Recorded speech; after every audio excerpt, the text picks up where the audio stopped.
Donald Trump just gave a disastrous speech before a very tiny crowd in Las Vegas at the Red Rock Casino and Spa. You can see the casino lobby right here. Some people lining up for the speech. This is the room that Donald Trump gave the speech in.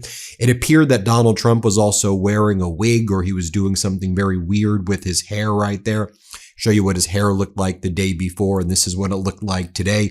Almost appeared he was going full Parker Stevenson, a young Parker Stevenson. Again, very bizarre situation going on there. And then the speech was just utterly deranged before this tiny crowd at the Red Rock Resort and Spa in Las Vegas. He just started saying random numbers.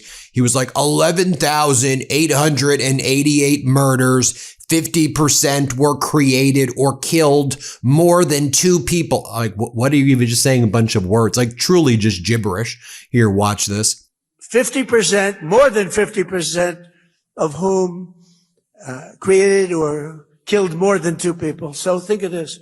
So you had 11,000. And then he tells this crowd in Vegas that the economy right now in Las Vegas and throughout the country is the best it's ever been, that all of the polls are fake and that we're currently in the golden age. Here, play this clip. I saw polls today on television. I say, Donald Trump polls on the economy aren't good. The economy is the greatest economy we've ever had by far. The economy aren't good.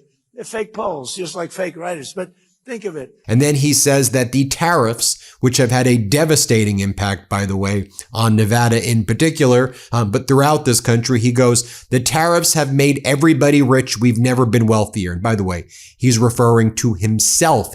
They've made him rich with all of the quid pro quo deals he's done for himself. Here, play this clip. Things we put it together between the tariffs that have been, the tariffs have made us rich. Remember, I used to say that tariffs are my favorite word. I love tariffs. They're my favorite word in the dictionary. Tariff. I love tariffs, right? Because we've been screwed by tariffs used against us for years. Then Donald Trump attacks Canada while in Las Vegas. And one of the big reasons why hospitality is really suffering across the country, but in particular in Las Vegas and throughout Nevada, is because of the Canadian boycott within the United States, because Donald Trump has attacked Canadian sovereignty and said 51st state and has continued to launch trade wars against Canada. But here in Vegas, Donald Trump decides, I'm going to attack Canada as nasty. Great work for bringing back tourism to Vegas, you idiot. Here, play this clip. By everybody, by Canada. Canada's nasty. They are. They're nasty. People think Canada, they're nasty. I love the people, but they're nasty. Nasty leadership. Then Donald Trump says American exports are on fire in a positive way, a positive fire, not a negative fire. Play this clip. Have never been seen in this country before. Just yesterday it was announced that American exports are totally on fire in a positive way. This is a positive fire, not a negative. Sometimes you say, oh, that's too bad. They'll say, that's too bad. It's on fire. It's on fire in a very positive way. And they've skyrocketed exports. And Trump says everything is so amazing that lots of people call what's happening in the United States now a miracle, that this is the miracle from God. But Trump says this is actually good government and it's a miracle. Here, play this clip. So unbelievable in what's taken place. You're part of it's a miracle. What's taken place is, some people call it a miracle. We call it good government. I mean, utterly deranged as our economy is being crushed by his catastrophic wars, by his trade wars against the world. He's in a city and in a state that has suffered immensely from his policies and his deranged behavior. And that's what he's saying. Then Donald Trump, again, the gibberish. He's like, we really put it all together like you've never seen. That's what we've been doing. We put it together at levels never seen before. What in the world what levels are you talking? What have we been putting together? Again, it's just deranged gibberish from a psychotic, lunatic scumbag. Here, play this clip. I really do want you take a look at the facts. They don't want to have you see the facts, because what we've done is really amazing. We will really put it all together like you've never seen, and that's what we've been doing. We put it together at levels that have never been seen in this country before. Just yesterday. Then he goes and he brags and says, we've lifted 100,000 Nevadans off of food stamps. They've kicked off children and people who rely on food stamps to live. They kicked them off. They kicked him off, and now he's bragging about it there. Here, play this clip. They've gone to hundreds of these. But here in Nevada, we've created over 40,000 new jobs and lifted nearly 100,000 Nevadans off of food stamps. And they don't want to be on food stamps because they've got new jobs. They've got jobs. They don't need food stamps. Then he complains that he said when Biden made mistakes, nobody called out his mistakes. They just treated him like it was perfect. But when Trump makes a mistake, he said the fake news starts to always mock Trump when he makes mistakes, but they never mocked Biden. What are you talking about? They mocked Biden every damn day. While Biden was actually doing good policies, anything he did, if he stuttered, if he misspoke, it became a major topic. On the other hand, with Donald Trump, he's deranged, he's psychotic, he can't speak in sentences, his behavior is never called out, and his policies are deranged, which have crushed the country and Nevada. Here, play this clip. And I have to be truthful because if I'm not truthful, look at all the press. I have a lot of press here. Well, this is all on live television. Every word. If you make one little mistake, one little exaggeration, they go after you with. Now, when Biden made mistakes, that's all he did is make mistakes. Nobody ever went after him. But all they talked about was the one, and that's why they call them the fake news. You know, it's just pretty bad. Then Trump continues to whine, I don't get credit for anything, like I reduced prescription drug prices 600%, but the press never writes about me. First off, you didn't reduce drug prices 600%. The price of healthcare right now is through the roof. People can't afford anything. And stop whining. Why just do your whining tour, man? Grow up. For real. Grow up. Here, play this clip. I don't get credit. Dana, I don't get any credit for anything. Everything I do, even prescription drug prices, where they're down 4, 5, 600, think of it, 600%. Favored nations.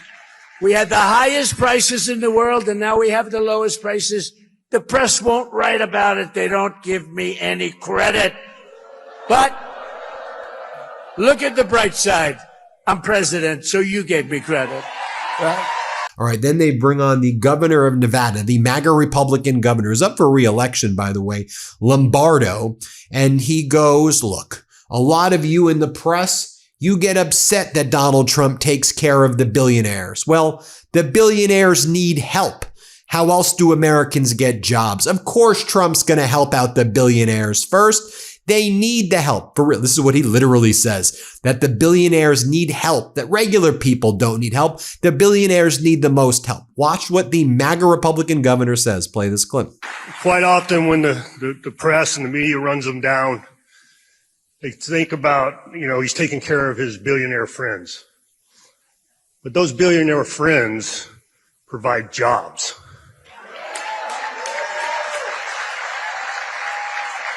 And unless you take care of them, those jobs are absent. And the government doesn't have the ability to hand out infinite amounts of money. That's not how economies work. That's why they're pushing socialism so hard. And then while this MAGA Republican governor is talking about an officer who recently passed away, the crowd starts booing the officer because this is what MAGA is. They're truly deplorable. I don't care that I'm saying anyone you're booing, you're cheering on the demise of our nation. Yeah, if you cheer on the demise of our nation, if you cheer on people's healthcare being ripped away, if you cheer on never-ending wars with Netanyahu that crushes our country, yeah, you're a deplorable human if you support Trump's policies. You are. Play this clip. So I know Pastor Tice spoke about Officer Abdel Nabi a few moments ago. No, we're not booing him. He's the officer that passed away here recently. So, and I asked if we had a moment of silence, and he said we had not. So I would like your indulgence for a moment of silence for Officer Austin. Thank you. And then Donald Trump brings on this person on stage and the child runs away and Trump, wearing the weird wig, it looks like, chases the child. What the hell's even going on here? Here, play this clip. Stand here before you and speak. Sorry, excuse me. I have a little mom brain going on right now. I'm so sorry. No. Then Trump mocks the word affordability and says it's a fake word. Let's play this clip. Costs are coming way down. You know, they talk about affordability. I took over the country. The prices were through the roof. In my first day, the press said, what are you going to do about affordability? It was a word they devised, affordability. They never used that word before. Then Trump's like, okay, I may want to send those oil prices up again. I know you want it down, but I think I'm going to send them up, up, up. What? Here, play this clip. The worst inflation in the history of our country. You got to remember that. And we took it over. What a mess it was. And we're bringing down prices, and we brought down prices, and nobody can believe what's going on. And when oil goes down, and it's going to go down very rapidly, and it's happening very soon, already happening. If you look, today it's $75 down to 75. It's dropping. And we may have to send it up again. We may have to, you know what happens when we send it up, but we hope we don't have to. But when that oil and gasoline go down, everything else follows. But we've done a great job in reducing prices, and we've done an unbelievable job in making our country really, really respected and successful again. Then Trump says, and affordability and groceries and everything, it's coming down quick because we've gotten rid of illegals from their home. So now it's cheaper for you because we've taken the illegals out of their home and got them to go home. Dude, what are you even talking about? It's not cheaper. And why are you continuing just to attack migrants, hardworking people, illegals, they go home? Dude, just shut up, you whining, pathetic thing. Play this clip. And as illegal aliens go home, the cost of rent, groceries, and other staples is coming down very fast. Our costs are coming way down. You know, they talk about affordability. Then he wants everybody to know in the crowd that he's building a massive military complex in the White House. Let's play it.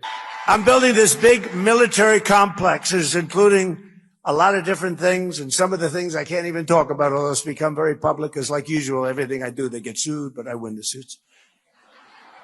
I think I've been sued more times than any human being in history. But it's unbelievable what's happening. It's a tremendous military complex. And for 150 years at the White House, we don't have a ballroom. We don't have a big space. You can seat like 80, 90 people.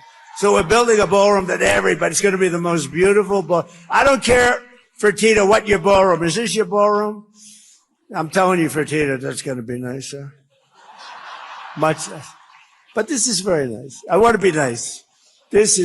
He then goes on to say that Iran respects us more than ever right now. They call us, they beg us, they say, please, sir, please make a deal. And again, we know this is all false. We know that Iran said that if Donald Trump escalated, they were going to destroy all of the countries in the Middle East. Then the Middle East countries told Donald Trump, you cannot do this. We also ran out of Patriot interceptors, THAAD interceptors, Navy destroyers, and our military said, you ran out of weapons, you idiot. And the military generals and admirals said, we don't have the resources. And Iran knows we don't have the resources right now. And here's what Donald Trump said, oh, Iran, they begged us. Here, play this clip. Right?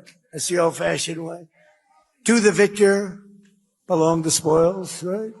And we're doing the same thing, by the way, in the lovely Islamic Republic of Iran. We're knocking the hell out of it. Knocking the hell out of it. I'd rather make a deal because I don't want to kill people. I do not want to kill people.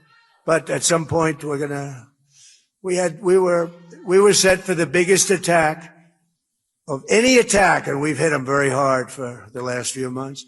But we were all set for the biggest attack since World War II. And they called me and they said, please don't do it. Let's talk. And then they said, we never said that. You know what? The fake news knows they did say that, but we are talking. Let's see what happens. But they respect us. They respect us. It's been 47 years, but really it's been 50 years because they've been saying 47 for 3 years. It's been 50 years, and no other president has done what you should have. He then attacks former President Obama and says that we inherited a mess from Obama. Let's play it. Our military is the greatest in the world, the strongest. We inherited a terrible mess. I inherited a mess from Obama, and I inherited, frankly, I rebuilt the military. But a lot of our military was badly jeopardized by Sleepy Joe Biden. He then goes on to say that the greatest threat is communism and that he would become the greatest communist in history. By the way, did you see my interview with Bernie Sanders where he addressed that? Let's play this clip. These people are dangerous, and frankly, they're lunatics. They're crazy, and we can't let them get into office. Communism is the greatest threat to our country in its history, including even World War I, World War II, Pearl Harbor, 9/11. I think it's the greatest threat. I could be the greatest communist in history. I tell everybody here, would you like a free house? We'll take one from your neighbor. Would you like free rent? We'll take it from whoever. We'll take your building away from the landlord that makes 2%. Donald Trump then says that nobody knows that the word dumb doesn't have a B in it, and you take Democrats and you take the E and the duh. Here, play this clip. Took office, we inherited a total catastrophe. Biden and the radical left, Democrats. I call them Democrats because their policies are so dumb. You exchange the E with a U, and nobody knows that dumb doesn't have a B. Democrats. He then finishes up by saying Abdul El-Sayed is he's full of shit. That's what Trump says. He's full of shit. Let's play it. Filth, crime, death, destruction, embarrassment. You lose your home, you lose your apartment, and that's where the communists will take us 100%. When I watch Abdul, he's full of shit. And then Trump says he wants to fire Supreme Court justices who all stick together. You know, the Republican judges or justices don't stick together. They don't stick together. But these three people that they have, they're like glue. They never veer. And in many ways, I respect that. I must tell you, they're horrible for our country. It's too bad they're on. A couple of them just don't belong. I'd like to fire them. I'd fire them if I could. I'm just responding for the meeting. I'm just responding to them. They'll say, Trump wants to fire the judges. That'll be no, I'm just responding. I'm just responding. The man said, fire them, sir, fire them. Oh, and then he attacks former President Biden one more time. There you have it. It's run properly by us. And it's not me, it's us, because you're the people that built the country, believe me. In 4 long years of sleepy Joe Biden, and the very corrupt, and it was the most corrupt administration, they got less than $1 trillion of new investment in our country. So think of this. 4 years, not 1 year. Well, there you have it, everybody. That was his speech in Las Vegas. Pretty like the most pathetic thing ever, right? Hit subscribe. Let's get to 7 million subscribers. Thanks for watching. Oh, did you pre-order WTF America that I wrote with my brothers? I think there's a QR code up there or link in the description. Please pre-order if you can. WTF America. Thanks so much. Before you go, our book, WTF America, is available for pre-order now. It's the story of how we got here and how we fight our way back. To pre-order, scan the QR code or click the link in the description. Let's do this.